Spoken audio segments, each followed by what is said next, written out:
Greetings and salutations, everybody. Welcome to the Collider Video Blacklist Recap Show. Recapping, what else? The Blacklist. We just watched season, what are we on now? Season three? Season 3, episode 2. And I am one of your hosts tonight. My name is John Campia. And joining me at this table, first of all, starting on my left. Hey, everybody. I'm Wendy. How's it going? And sitting over here on my right. What's up, guys? Xavier Brinkman here with you. And over on the far right. Hi, guys. Kat Ensley back again. So we are here, obviously, to talk about all things Blacklist. So excited that this season finally got rolling last week. The opening, episode of this season was everything I was hoping it would be. Ended with a great WTF moment when she went into the Russian embassy, all that kind of stuff. So we're picking right up. Now, this is what we're going to do tonight. We're going to talk a little bit about the things that we loved about the episode. We're going to talk about some of the things we thought maybe could have been done better about the episode. And then we're going to take a couple of your Twitter questions at the end. And by the way, you can tweet to us anytime, not just on show night. Tweet to us just by using the hashtag #ColliderBlacklist. Just put that in your tweet and we will see it. And maybe you'll see us addressing one of your tweets on our show. So with all that out of the way, let's jump into this. Episode 2 is tonight. We just finished watching it. Let's start with you, Kat. All right. Some of the things you loved about tonight's episode of Blacklist. Well, I think a lot of us have, because we've, obviously discussed it since the episode ended, but I feel like this was kind of like a transition episode, and I'm completely fine with that. But one of the things that I really, really loved is the fact that Red called a 911 call on himself. Red he knows he's never going to be caught. Like, even in that moment, like, Ressler was actually sees, like, in 5 years, we have had one sighting, and this is it. And then he listened to the phone call, and it was Reddington calling the cops on himself. I thought that was pretty genius. I had a lot of moments in this episode just going, why are you doubting Red there, Keen? Why are you doubting Red there? But he always comes through. He comes through at the very last minute, like he always does. I mean, I don't know, I didn't really have that many specific, like, grand things. I enjoyed the episode from beginning to end, and I like that now we're on the next step of this journey. All right, you guys. We'll stick with the ladies first stuff, and Wendy, we'll go with you. What did you love about the episode? I hate to be the downer. This was not a favorite at all. And I know it's only the second one in. And like we said, it was a transition episode. So I understand the purpose of it. It's going to move the story forward. But I did like seeing Ressler getting a little bit more action. And that car chase scene was probably the most energetic part of the show. Yeah. And I love that he just was not afraid to break the law a little bit to try to break Keen out of the Russian embassy once he found out that the Cabal was kind of the one, having their hands in her little transportation versus the actual Russian embassy. So I really like that, and I like that there's still, even though she's mad, there's still good in her. And she was like, no. And she blocked the gun from when he was about to get shot. So that was really great. And, Red's awesome clap on, clap off container that they escaped in, which was fantastic. That container's nicer than my apartment. Yeah. I just have to put that out there. His shipping container's nicer than my apartment. He's got, I know he's got like full stock bar. Where can I get one of those? There's actually a trend. This is totally a rabbit trail here, but there is a trend right now in the U.S. of people using discarded shipping containers to build homes. Look them up online, because some of the homes that people are building out of these discarded shipping containers are quite impressive. Yeah. Like, really there's impressive. 2-story ones. It's in this the alternate living, like, there's an alternate living magazine, and there's amazing creations out of these things, like 2-story ones. They're amazing. So much that I know Starbucks jumped on it, and Starbucks has built a couple of Starbucks outlets out of like 5 or 6 of these shipping containers welded together, and they've done it. Yeah, it's some crazy stuff going on, but we're getting way off topic here. Jumping down the rabbit hole. Xavier, what about you? What were some of the highlights of this episode? I'm going to jump on board with Kat there. I think the heist, the whole double play with Red was just awesome. Like, I love that he doesn't ever tell what he's doing. Like, he could just be like, yo, Keen, so I've organized this. I called the cops. Like, we're sweet. But he doesn't, He doesn't give it the heads up. And it's like, geez, you'd think he would. But he always just, like, keeps it guessing. I sort of saw parallels for a second there with Pulp Fiction, with that, I guess, with the hostage diner situation in the diner. And just the dialogue, obviously, like, the dialogue going in there. Mother effers. Yeah, I thought it was... I love you, honey bunny. Yeah, I thought it was great. And just how cool and calm and collected he is with the whole thing. And then oh my God, the fridge is an elevator. Yes. I want one of those. And then obviously just Red at the end with his amazing shipping container. I have to repeat you guys there, but that was mine. I'm going to be a little different from all you guys because I'm going to tell you, I loved this episode. Really? I really did. I absolutely, I ate this episode up right from the beginning. I knew something was up when, she gets that address from Red on the phone. And as soon as you saw Red in a diner, I thought, okay, this is a major inconsistency. When your faces are plastered all over TV and the newspapers, why on earth is he arranging to meet her in a diner?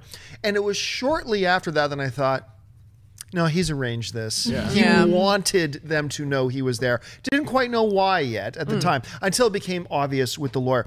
I thought some of the episodes that I love the most about The Blacklist is The Blacklist, every 4 or 5 episodes, an episode will become a heist film in many ways. And escape films... Escape films are also heist films in many ways. And as soon as this all started to unfold, I was just into it. Like, I was, okay, how's he getting at this? What's going on? Blah, blah, blah. When they brought the lawyer involved, okay, clearly this was all set up just so he could talk to this lawyer. I didn't see, though, the end game of him wanting... It was about getting the lawyer freed. I didn't realize that. No. So that was a really nice surprise at the same time. One of the moments, I think maybe my favorite moment of the episode, though, is every once in a while, see, we all love Red's charm and how even when, he's taken the housemaid hostage, he charms her and talks about her hair, and even the people in the diner, look, I'm sorry to inconvenience you. Serve some Let coffee. me get you some coffee. Yeah, you have a great story to tell. But in the midst of all of that, they need to, the showrunners understand this, they need to remind us every once in a while that Reddington is a badass. Yeah. And the same guy who's saying, I love your hair, would you mind coming to the bathroom and we're just going to lock you in there? He's the same guy who's saying, I'm going to take you in the back and cut your throat. Or more specifically, I'm going to take you in the back, I'm going to cut out your tongue with a butter knife. Like, they have to remind you once in a while. Let's not forget, this is the same Red who I believe was in season 1 when he was discovering who it was that betrayed him to the Cabal. He was going around offing guys. Like, especially that one scene when he had, remember that, it was very Godfather-ish, that one scene from season 1 where he had the guy standing at the lake, looking out at the lake to say, just look out, take this in, and then choked him, choked him and killed him. They have to remind us once in a while that is Raymond Reddington. So, and that is what makes him such an incredible character. He's not just debonair and suave and slick and eloquent. He is dangerous. He's also awesome. And and brilliant, as we already got to with the heist. That whole shipping container thing. Oh my God. Totally loved it. The other thing that I really like too is a lot of times in these types of shows or movies, when somebody who's suspected of being the bad person does something heroic, the heroes or the other heroes don't realize it happened. I love the fact that Keen saved Ressler by shooting that Russian agent, and Ressler recognized it. I like the fact that they did. I was pleasantly surprised when he brought that up the door. He says, look, Keen, you saved my life. And I'm like, thank you. Because so rarely do TV shows let you into that.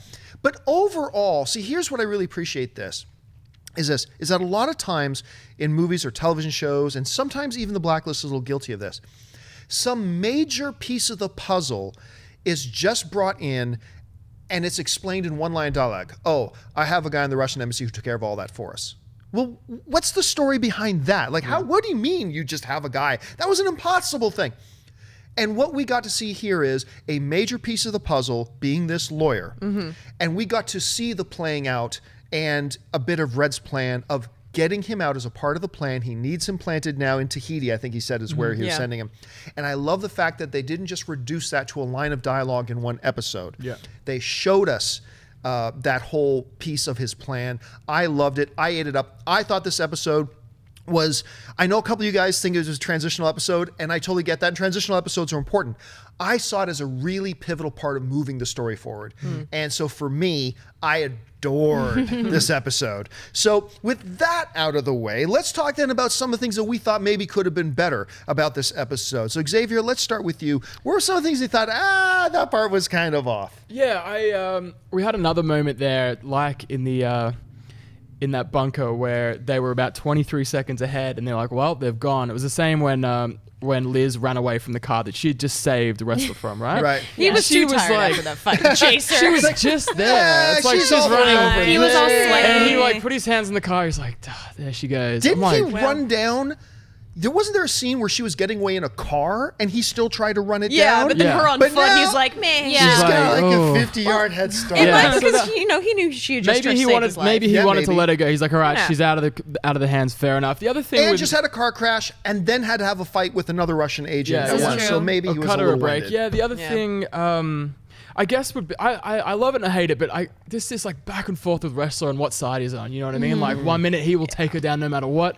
The next minute he will stand in front of a car in front of the Russian embassy with all those guys like pointing guns at him. But do you He, notice like- too? He only does that when all the other FBI task force are around. When he's only with Keen, it's completely different. Sure. No Yeah. one's watching him. Sure. Yeah. So I found it hard to believe that he would stand in front of that Russian car when there's so many guns in front of him, and he'd sort of flex his muscles. And I don't see that he would have the authority to do that. But Yeah. I find it a little wishy-washy. Just what side he's on. But I'm up in the air about it. Yeah. I agree about the wishy-washy statement, and I find it frustrating sometimes. The only way I kind of resolve it in my own head, and this is filled with holes too, is that because I think he is so hell-bent. I think I might have mentioned this before. Ressler reminds me a little bit of Javert from Les Mis. Yep, Boy Scout. He is so, his North Star, to borrow a pun from the show itself, his North Star is doing what he thinks is the right thing to do. Yep. And as circumstances are constantly evolving, that means he becomes rather inconsistent. Because if he thinks this is the right thing, okay, I'm going in this direction. But now I kind of think this is the right thing, so I'll change course and Yeah. go over here. And it makes him doing this. And I can't decide if I love that he does that Yeah. or if it drives me crazy I that can't he decide if does it's my that. positive or negative every week. Yeah, right? Oh, shit. What The struggle category am I of put this in?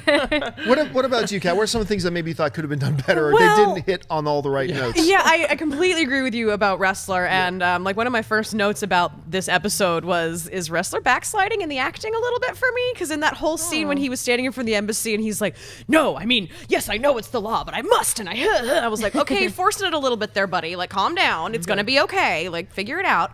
That was something that bothered me. And also just the fact that Keen, and I know I said this earlier, but the fact that Keen continues to doubt Reddington in every scene they're in. Every scene they're in. Are you sure we should be doing this? Oh my God, the cops are here. Oh my God, this. Have you not figured it out yet? He knows what he's doing. Jumping microphone. He knows what he's doing. He knows what he's like. He's gonna get you out. You're gonna be fine. Like, trust him. That kind of drives me crazy. Is that he's always still being Would help if questioned. he divulged a little more info. It would, but has he she should ever know by betrayed now, you? just to let it Yeah, roll. like has he ever betrayed you like in that way? True. Let's see. I have to say I loved Fisher Stevens, the guy that they had playing the lawyer, playing Marvin Gerard. I really think we're going to see him again. That is not the last we're going to see of this Absolutely. guy. Yeah, he'll come back in a Because few he gave him the episodes. fulcrum in that one scene. He's like, no, read this paragraph, lines 5 through 18. Da, da, da, da. Like, he's going to be the one that's helping It them was a take little this Yeah. ball surprising down. He's putting the plan together. Yeah. That's what you Yeah. said. Have your And I plan ready. love- It was a little Fisher surprising to see Stevens, see that Red had missed something almost. Yes. He was like, Yeah. Yeah, "Oh, he's like, what's no, I that?" know was you like, saw it. He's Did always you so read it? meticulous. Yeah, I was like, oh, okay, like that's surprising. Yeah, and then I have, of course, my little girl moment. The like newscaster who was sleeping with the one If guy, you the didn't bring white this up, I shoes with the would've. red dress, white shoes. I'm wearing a red dress and Why? not white shoes. Why would you do that? Help me, Why? Wendy. Why? And it was like That's the what most you were gonna ugly say. white I was shoes gonna ever, go with too. ugly. Yeah. It's a good thing we sit next to each other so we I can know. have our girl yeah, moments she and during I the lean show. over. We're like, Like, did you see did what not she's catch that. like wearing? why white shoes? And they were It's not ugly cute. white shoes too. Yeah. Like, I'm not cute. lying. During the episode, the one we watch the episode very quietly when things are going on, right? But the loudest moment of us watching this episode was these two. Is she wearing white shoes with a red dress? It's like, Never in a million What? years would I pick that up. We're is this a girls. thing? Yeah. You guys out there, yes, don't it wear is. your red dresses White, with white shoes. no white shoes after Labor Day. So that color me educated then. Yeah. All right, Wendy, what about you? Consider What, it. what were some of the things that maybe didn't work for you about this episode? Well, I like that, for one, they jumped right back into where they left off, which was the Russian embassy, but then they left it so quickly. Yeah. And I really wanted to see more of it. And she kind of did this badass thing where she stares into the camera and she's like, I'm Masha Rostov and I'm so-and-so. And it was so great. And then it's like, okay, well, let's transport. And oh, by the way, the Cabal is really, a part of all this, and we're going to kill her. Does the And Cabal it just was- run the world? Yeah, and it's like, how far do they have their reach, really? And it's just, I really wanted to see more of the problem solving between the FBI and the Yeah. Russians, and whose side was going to be. trying to really get her, and how many people were willing to go as far as they can to get their hands on Liz, and they didn't do that for them. I mean, they I guess they did, but it was resolved so quickly, and they made it such a big deal out of her jumping the fence that I wanted to see more of it. Yeah. Sure. I also have a question. Who pays for all of these SUVs that Ressler like wrecks every episode? Because I swear at least 5 times a season, like Ressler wrecks one of these really nice like Escalades, and I want to know who's paying for all that. And can I have one? John, what about you? Well, I mean, one of the things that really was my wait, what moments was when it was revealed that the restaurant owner and his lead waitress were working with him. It would have made more sense to me that Red would have shuffled them in with the other hostages, so there won't be any suspicion. By the owner of the restaurant and the waitress going with them, that kind of tips off the FBI they were in on it. Yeah. Because if they say, "Oh no, Reddington took us," well, how did he take you? Where did he go? Yeah. Oh, through my secret elevator. Yeah. Pay no attention. By the way, there's a cocaine here. lab downstairs. Nothing shady here whatsoever. Don't worry. And I thought that was a little bit of an inconsistent thing, unless, and I wouldn't put it past these showrunners because their writing has been so good, unless a little bit later down the road we are introduced to these characters again. I don't think we will, but if they did, then that would make this all seem a lot more digestible, I think. I'm going to go with you on the Russian embassy thing. I like the way it played out. I like the story points, and I liked its resolution. But yes, it felt rather fast. Because they made forced almost forced, because it was such a WTF moment at the end of the episode that you'd think it would. Now, granted, clearly, this episode was meant to be the hostage escape heist episode, and I understand you want to put the lion's share of the weight towards that. Then maybe save that for another episode. Yeah. Maybe. I just felt like there was a lot they could have done with that Russian embassy stuff. Yeah. And they decided to breeze by it. Ultimately, I forgive it because I thought the episode was so strong and I bought into the heist thing and what's he planning and all that kind of stuff, which are my favorite parts. So, but yeah, I think really the shop owner and the waitress for me were the ones that were like, Yeah. See, that didn't bother me as much just because I know that the FBI didn't see those two people. They were not part of the human shield. And as soon as the human shield went down, he put menus and stuff in the windows. But the 40 other patrons in there saw them. That's true. That's a good point. Okay, fine. We'll have to see, we'll have to see how it plays out. Yeah, we'll see how that unravels and stuff. And I am now dying to know what is in line 9 through 17. Yes. What is it? And he said, you're going to have to hit green lights. Like, what are you talking about? What is going on? And I love that I'm wondering if we're going to find out a lot sooner rather than later about what it is, because already in the preview for the next episode, we see Red going, it's time for us to go on offense. Yeah. Yep. It's like, okay, are they going to get like right into this next episode? I hope so. And if so, now we also are visited once again by the babyface killer. Yes. Babyface killer. And He's been working out. that guy's got bigger boobs than me. Like, come on, man. What's his name again? I keep forgetting his name. It's Mr. Solomon. Yeah, Mr. Solomon, thank you. Eddie, We've in dubbed him Babyface Killer Yeah. because, I mean, easier. look at him. He's the guy from baby X-Men face First Class killer. and Twilight. Yeah. Yeah. I was always known him as those two honestly, things. because when we first, or I think the first time we saw him in this episode, when he was in the room with the driver and he had the poison and everything, I actually started to write, aha, Babyface Killer kills with a woman's weapon, because a lot of times people say like poison is always a woman's weapon, and then they pulled out and there's the guard with his throat slit, and I was like, oh, never mind. Yeah, see, it's like if you that inject someone out. with poison, it seemed like he was trying to cover it up, like you wouldn't know he's been murdered. But then the guard had his throat slit. Yeah. Okay, wait a minute. Actually, that brings up another problem for me with the show. Okay. Is that you would think he's offing that Russian intelligence officer to make sure he doesn't talk. Then you want to make it look like an accident. Yeah. Yeah. Or natural causes. You slit the throat of the guard in front of his room. Yep. Yeah. You immediately get rid of any possibility that this was natural It causes. did look like an accident or something until you see the guard with his throat slit. It's like, why don't you just shoot? What? Like, Yeah, Or exactly. just get, like, you're in a hospital. Or I'm hide sure him you can somewhere. find morphine, like, to Yeah. jab in his throat to make him be like, what? oh man, yeah, that was funny. That was a weird Now one. we see Dembe again. I was starting to think we weren't going to see Dembe again for 3 or 4 more episodes. Yep. But he is in a world. getting Prison trouble. hurt. Yeah, those cue But balls. I do have to say, though, Dembe is still a badass. He is there. His shirt is soaked in blood. He's laying on his side, but he doesn't even let his head droop. He's just holding his head up with his neck, looking at him like, And all you see is just defiance in his yeah, eyes. he's like, Yeah. no, Red will get you. Yep. It's okay. I mean, no matter what you those do to poor me, Red balls will be get you. breaking his knees, right? That'd be breaking. I his hope it's his knees, because the one thing I say is like, okay, bars of soap in those socks, you might be able to go. Pool cue balls? Like, and the way he swung it, I think Yeah. if he's It was hitting his like head, yeah. he just killed him. Like, Yeah, Dembe's easily. dead if Yeah. he's hitting his head. So maybe he's just beating up his ribs real bad. Hopefully it's just like his legs.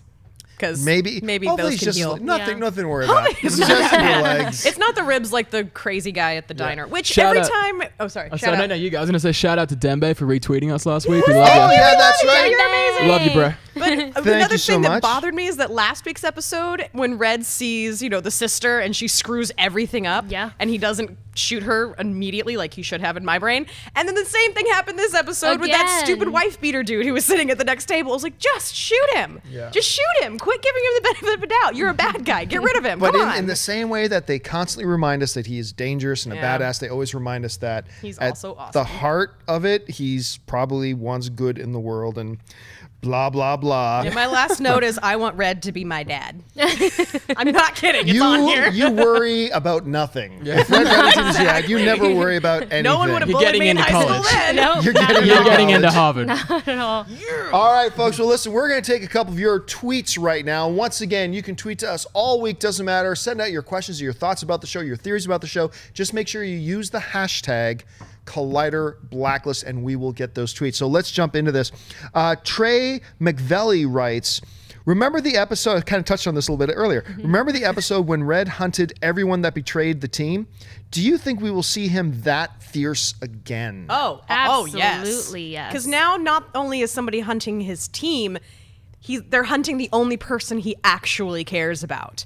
Yeah. So, Red's gonna pull some punches. It's gonna be pretty epic. I And think. that just reminds me, I wrote this down, that with like that heartfelt conversation between him and Lizzie at the end, he goes, Liz, you're my way home. Oh, Oh, it's so sweet. I love it. Like, Yeah. part of me wants them to like. Is he really end up not her dad? romantically, I but still it can't believe it sometimes. I- that He's not her dad? I know. Like, I I can't. gotta believe he is. I think some How do you point, care for some somebody way, that it's gonna much? come down that he is her father. I have Yeah. to believe that. I kind of hope so because they're like the perfect It might be one father-daughter of those. duo. It might be one of those things where it's like, her mother was married to another man, had an affair with Red, and no There it one is. ever knew that it was her daughter, other than Red and her And mother. her. Yeah, that's a So good point. It might turn out to be something like that. All right, let's bring on the next one. Well, I mean, I'll just touch on this. Joseph Greiger just writes, is Red being honest with Liz about her parentage? I don't think so yet. I mean, I think he's being as honest with her as he can be at this point. Yeah. If that without really makes tipping his any full sense. hand. Yeah, exactly. Without, because he's never going to show his whole hand until like he's inches or moments away from death. Yeah. Like he will never tell Keen everything that's going on. And so yeah, I Or think it he's just falls lying. into his big plan somehow. Yeah. You know? Sure. Yeah. All right. Evan tweets into us. Hey guys, love the show. Thank you so much, Evan. Do you think Dembe will die before the end of the season? I honestly, I don't see how they avoid that I at don't this either. point. I think he's either going to die. I don't think he's just going to die in the Cabal's custody, but I think he's going to die saving Red by the end of this. Yeah. I I'm don't know actually- how. I don't know why, but I think that's. I think what's he gonna would happen. definitely die before he gave Red up. I agree. Yes. I'm scared that they're going to seven him and like send Red his head. Oh. Honestly, like I'm scared that Red is going to get a part of Dembe. I'm scared of that too, Like- but a part of me finds that so awesome. Me too. Because but I love you, Dembe. I don't want you to can't die. see other I than don't. well, we talked about this before the show, right? We Yep. said, look, the reason the death of Dembe becomes believable is if in this show, with any show, if you want the hero to be really motivated, you want the hero to go through something really traumatic and painful, you off somebody they love. Yep. There is only two people in this show he loves, and they're not going to kill Keen. Nope. If they do, that would be ballsy. But That would be Game of Thrones, but on NBC. Yes, that would be very Game That of would be Game Thrones. of Thrones. Bring it. They're not going to kill Sean Bean. Well, Sean Bean always I dies. know, yeah. Always. So the only person that he has ever shown true affection for and true love for in this show is Dembe. Yep. And so if they really wanted to unleash the nuclear Reddington, where he becomes like, I'm going to burn the nation to the ground sort of thing. Yep. The death of Dembe could be the thing that does, because they ain't often keen. I mean, No, Yeah. I mean, and they're not afraid to off Reddington's people, because if you guys remember in season 1 when he and Ressler were trapped in that glass box, they shot his other the girl, his other assistant, like the beautiful Asian girl that was by his side. They shot her right in front of him. Like they're not scared to kill off people, but. I really don't want them to kill Dembe, but if they do, it's gonna be nuclear. I want him on this show. I want Dembe on this show for a long time. Will you come on our show, please? Well, on this show, but I mean on Blacklist. I want him on Blacklist for a long time. Well, yeah, but I also want him here. I do too. Believe me, I do too. Hisham, You guys tweet him. Yeah, Tweet him. Get Hisham, him to if come you're on our watching the show. show, we want you to come down and visit us sometime. That would be awesome. All right, let's pull out another question here, and this one comes from. Oh, I lost it. Oh, there's Charles Esther, who writes, do you think that Ressler is going to help Tom get Liz out of trouble? We all of us didn't mention the sudden appearance. We knew he was coming back soon. Yeah. And we knew it was not going to be at Red's behest. It was going to be on Tom's Yes. own like His own cognizance. volition, yeah. And I kind of loved like their stare down at the very end. I was like, come on, boys, you're both pretty. You know, it's like one of those moments. It was like a testosterone off. It was like, I love her more. No, I love her more. No, I love her more. I kind of loved that ending though. So and also more Tom. I love more Tom. Yeah, what do you think, Xavier? How's Tom's appearance here gonna affect Ressler? Do you think they're gonna work together to help Liz, and if so, are they gonna be trying to help Liz against Red, or are they gonna try to help Red and Liz, or how do you see this playing out? A loaded question, boss.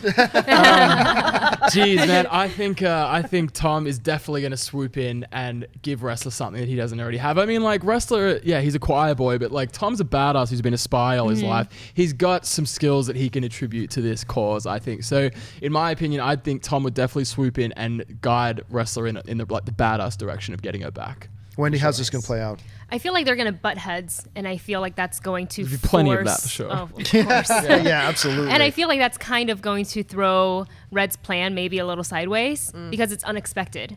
Because don't forget, he almost always refuses to talk to Tom.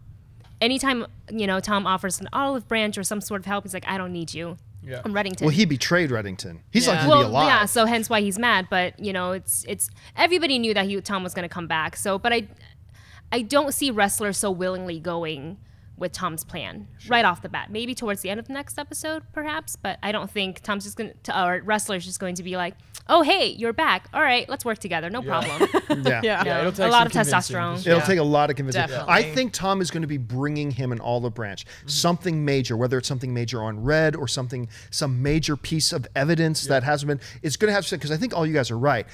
For us, it would be a mistake for the writers to expect us as the audience to just accept Tom shows up and Ressler will just work with him. Oh yeah, There no. has to be something. Yeah. There has to be something significant that Tom is bringing into this equation. I think to get Ressler to work with him. But excellent question. I don't think he would show his face if he didn't have something. Exactly. solid. No, I agree. Because he knows that Ressler hates him on like even a deeper level than the fact that he is a spy. He also hates her because hates him because he tried to kill Keen many a time. Yep. Yeah. He's the one that Keen keeps going back to, even though Ressler has a big crush on her and this, that, and the other. Like, I think that's going to be a really interesting storyline coming up next week. Sure.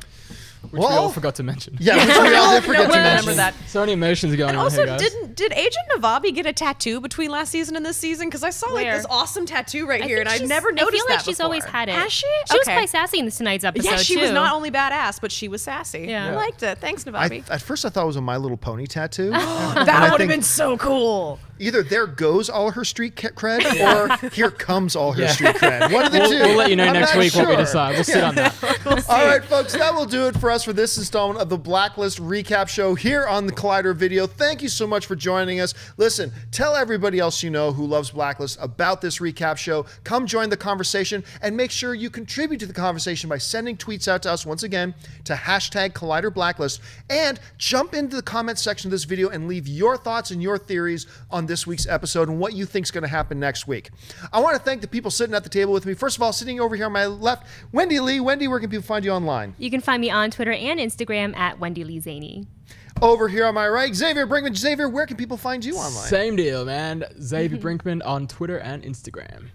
And over on the end, of course, Kat Ensley in the red dress, no white shoes. No Kat, white shoes, black shoes. where can people follow you? At Kat Ensley on Instagram, Facebook, and Twitter. And of course, you can follow me on Facebook and on Twitter simply at John Campia. I want to thank the people in the room, Dennis and Jonathan at the back running the show. And thank you most of all to you guys. Once again, jump in the comment section, click the like button, and subscribe to our Collider Video YouTube channel, keeping you up to date on all the movie news and, of course, all of our TV recap shows. That'll do it for us, guys. Thanks so much for joining us. My name is John Campia for Collider Video. Until next time. Bye-bye.